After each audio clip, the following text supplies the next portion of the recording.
Day 1347 of being professionally single. But who's counting? My name is Carlos Rodriguez, and I'm a recovering simp. Yes, that's apparently a thing now. Like being a recovering alcoholic, except instead of bottles, I'm addicted to women who treat me like an emotional ATM with abandonment issues. 3 days. That's how long Vanessa has left me on red. But yesterday I still sent her flowers, the third bouquet this month. At this point, I'm single-handedly keeping the local florist in business.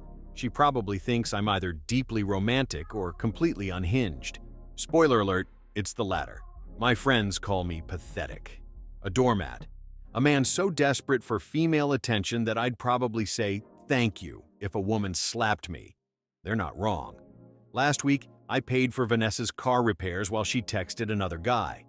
The mechanic looked at me with such pity, I thought he might offer me a discount on my dignity.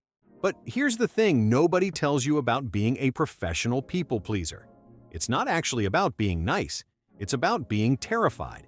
And tonight, sitting in my apartment surrounded by self-help books I've never read and dating apps that mock me daily, I finally figured out why. It all started with my mother. Because of course it did. Every therapy session in America leads back to mom, right? Elena Rodriguez was beautiful, talented, and completely insane.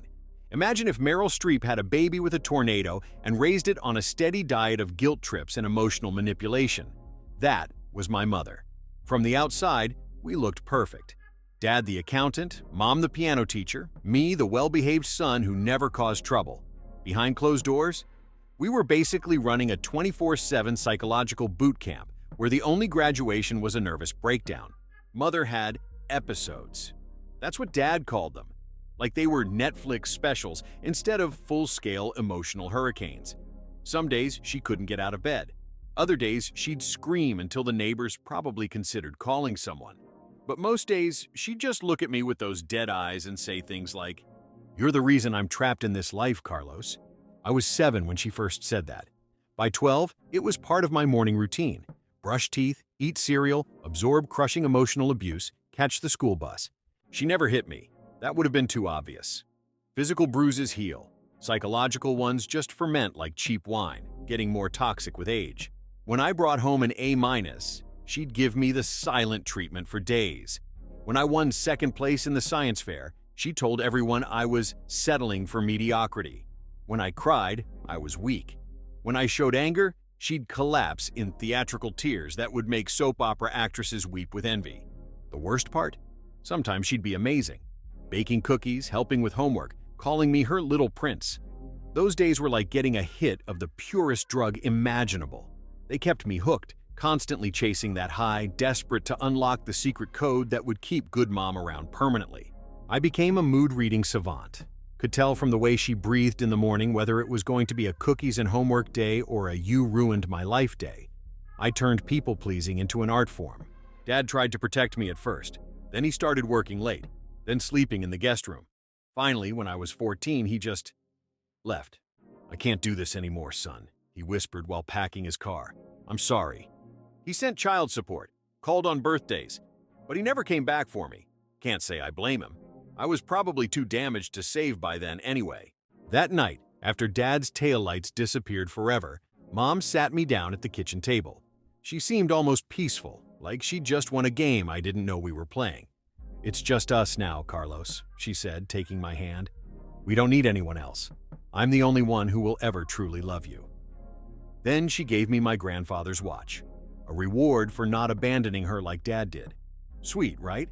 Except the watch was set 20 minutes fast, and I was never allowed to correct it. 20 minutes fast, for 20 years. Think about that level of psychological control. While other kids were learning algebra and awkward flirting, I was getting a PhD in emotional manipulation management. Mom's episodes got worse after Dad left. More frequent, more creative.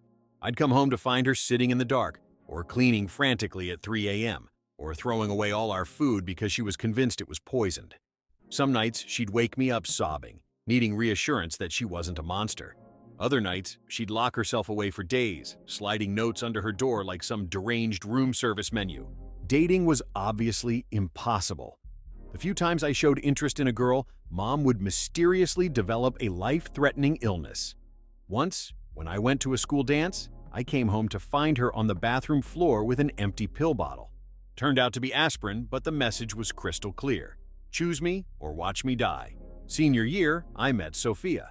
Smart, kind, actually seemed to like me for reasons I couldn't comprehend. For 3 months, I experienced what normal teenage romance felt like. It was terrifying and wonderful and completely doomed. One evening, I came home to find Sophia and my mother having tea in our living room. Mom was being charming, asking about college plans, Sophia's family. Warning bells should have been screaming, but I was 17 and stupid. She seems lovely, Mom said after Sophia left. I invited her for dinner tomorrow. That night, I couldn't sleep. There was something wrong with Mom's sudden acceptance, like finding a spider in your bed that's being suspiciously polite. The next day, I came home early, hoping to warn Sophia somehow. Found Mom in the kitchen, humming cheerfully while setting the table. 3 place settings. "Who's the third plate for?" I asked. "Your father called. He's in town." My heart stopped. Dad hadn't visited in years. "He's not coming, is he?" Mom kept arranging flowers. "No, just like Sophia won't be coming. She called to cancel." When I tried calling Sophia, she wouldn't answer. Later, I learned Mom had called her that morning, told her elaborate lies about my violent tendencies and the incident that supposedly sent Dad running. That night, Mom served dinner at the perfectly set table for 3. We ate in silence, 2 empty chairs judging me with every bite. "It's better this way," she said while clearing the plates. "No one will ever love you like I do." The kicker? I found Sophia's charm bracelet in our garbage that night. The one she never took off. The one she'd been wearing the last time I saw her. I stayed local, commuting from home. Told myself it was about money, but we both know better. By junior year, I finally moved out. Not because I was brave, but because staying was literally killing me. Mom didn't rage like I expected. Instead, she went quiet, defeated, which was somehow worse. "Of course you should go," she said, helping me pack. "I always knew this day would come." The guilt was crushing, but for the first time, I could breathe without checking someone else's emotional weather forecast. That's when I started dating. And oh boy, did I have a type. Beautiful, complicated, slightly unhinged, women who needed rescuing, women who would text at 2 a.m. with emergencies, women whose approval I'd chase like a drug, women exactly like my mother. I became the perfect boyfriend, available 24/7, remembered everything, planned elaborate dates, wrote love letters that would make Shakespeare cringe.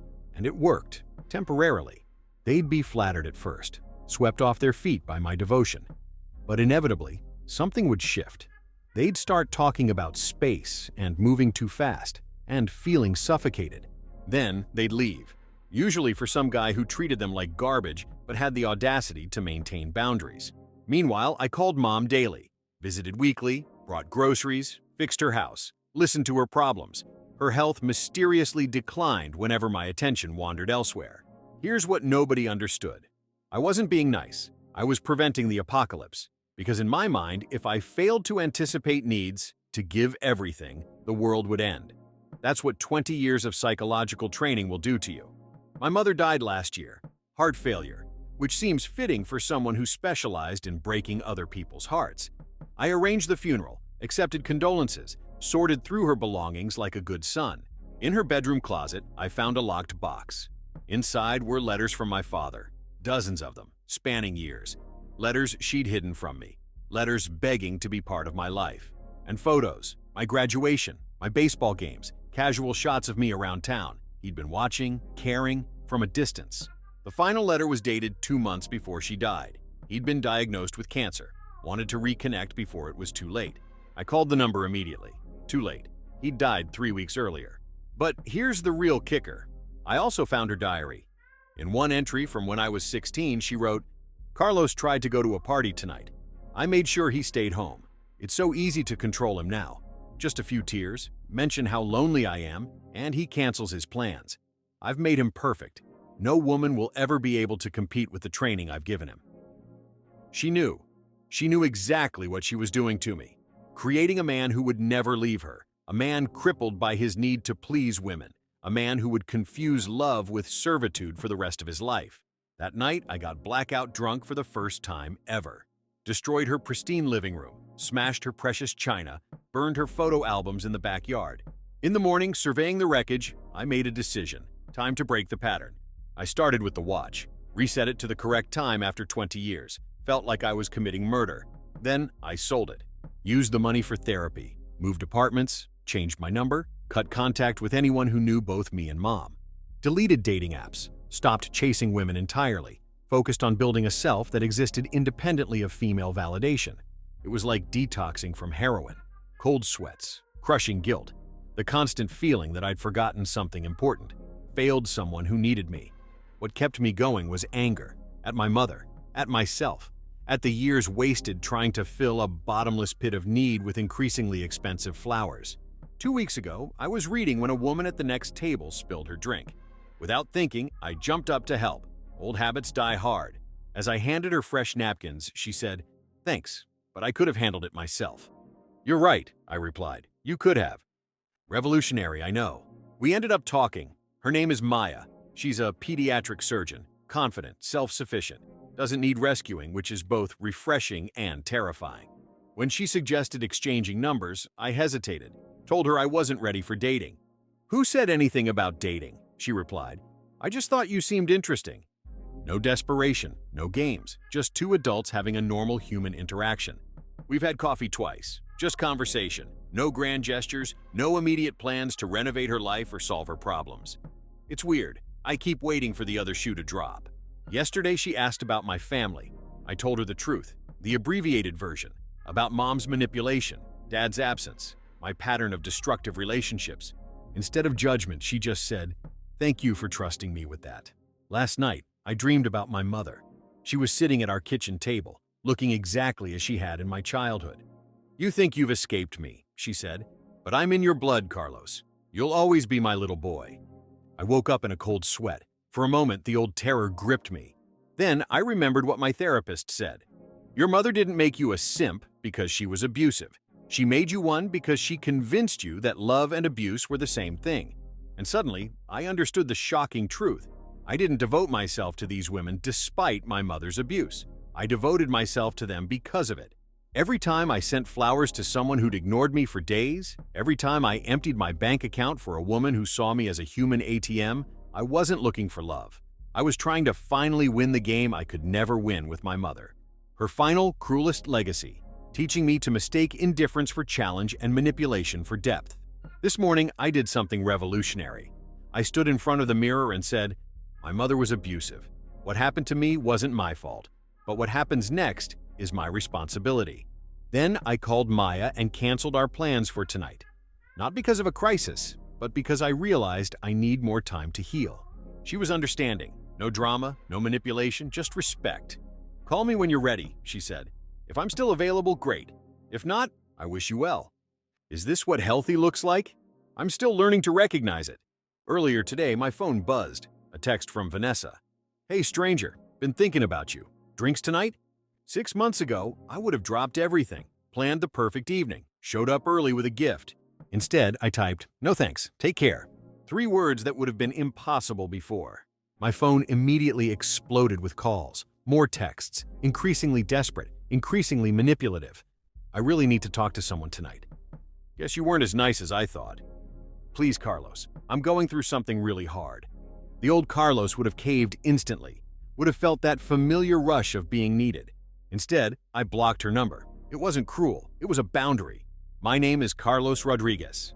For 29 years, I've been my mother's creation. A man designed to please women who cannot be pleased, to chase love that's always kept just out of reach. Starting today, I'm becoming my own creation instead.